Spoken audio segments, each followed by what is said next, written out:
Dear friends, I'm Professor Wu Zhaoyang, the Dean of the School of International Trade and Economics of Jiangxi University of Finance and Economics.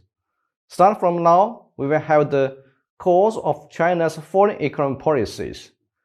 As we all know, the People's Republic of China is the biggest developing country which has a long history and a tremendous population. Even in the ancient time, China has been an important open country. The famous ancient Silk Road, which originated from more than 2,000 years ago, witnessed this well. And now, China is emerging into the world economy even more deeply and widely. As the second biggest economy, China needs to cooperate with other economies more effectively, and the world needs to understand the true China as well, especially China's foreign economic policies. The main aim of this course is to help all of you to have a deep understanding about China's foreign economic policies. The main content of this course includes the introduction about China's opening up strategy, trade policy, inward and outward FDI policy, foreign financial policy, foreign aid policy, cooperation with important economic organizations, Belt and Road Initiative sponsored by China, and so on. The chapter 1 is about China's open up strategy. As for this, we need to get to know that China's open up strategy, combined with consistent economic reforms, contributed too much to China's rapid economic growth in the past decades. This section, we will try to understand the waves of China's open up strategy. As the PPT shows, the People's Republic of China's open up strategy originated from 1978. In this year, China had taken the great decision to open up to the outside world. The second wave was triggered by Deng Xiaoping's inspection to southern China in 1992. The third wave started from China's accession to the World Trade Organization in 2001. The fourth originated from the Belt and Road Initiative put forward by President Xi Jinping in 2013. As for the first wave, let's take a look at these two pictures. The left side is a picture about the third plenary session of the 11th Central Committee of CPC, Communist Party of China, published by China's People's Daily. The right side tells that all representatives of the third plenary session of the 11th Central Committee of CPC laid their hands to pass a resolution on reform and opening up. In 1978, the Communist Party of China convened the third plenary session of the 11th Central Committee. This meeting is so important that it triggered the first wave of China's opening up toward the world and ushered China into a new era in the history. One important decision of the first wave of China's opening up toward the world was to set special economic zones. In 1979, Shenzhen, Zhuhai, Shantou, and Xiamen, these four cities, have been chosen to be special economic zones.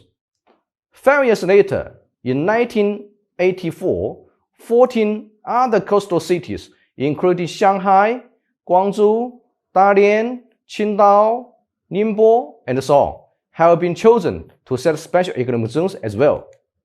In 1988, the Highland province as a whole has been chosen to be the next special economic zone. In special economic zones, the local governments were permitted to carry out serious professional policies toward foreign direct investment, import and export, land using, foreign exchange settlement, profit remittance, personal exit and entry administration, and so on. During that time, lots of foreign companies rushed to invest in China, especially invest in the above special economic zones. The opening up strategy, especially FDI inflowing, contributed too much to China's economic development. From this slide, we can find that since the reform and opening up strategy originated in 1978 till 1992, China's GDP volume expanded consistently. By the end of 1992, China's total GDP reached 2,742 billion Chinese yuan, nearly 10 times of 1978. Deng Xiaoping's inspection to southern China during January to February of 1992 triggered the second wave of China's opening up strategy. As we all know, even the first wave of China's opening up toward the world helped China develop fast for about 10 years. Well, at the end of the 1980s and the beginning of the 1990s, with the collapse of the Soviet Union and East Europe, China as a socialism country also experienced difficult time. Economic development slowed down sharply. At that time, lots of people doubted about China's reform and opening up strategy. Somebody argued that China as a socialism country needs back to planning economy and stop opening up toward the world. Under such background, the de facto leader of China at that time, Deng Xiaoping, chosen to have an inspection to the southern China in 1992. During the inspection, the old man had serious talks with senior officials. He said that China needs to catch the good opportunity and speed the pace of reform and opening up. He pointed out that plan does not equal socialism. Market does not equal capitalism. The essence of socialism is to liberate and develop productivity, eliminate exploitation and polarization, and eventually realize common prosperity. Better development of ourselves is at most important for China. Deng Xiaoping's inspection to southern China injected new force to put forward China's opening up strategy.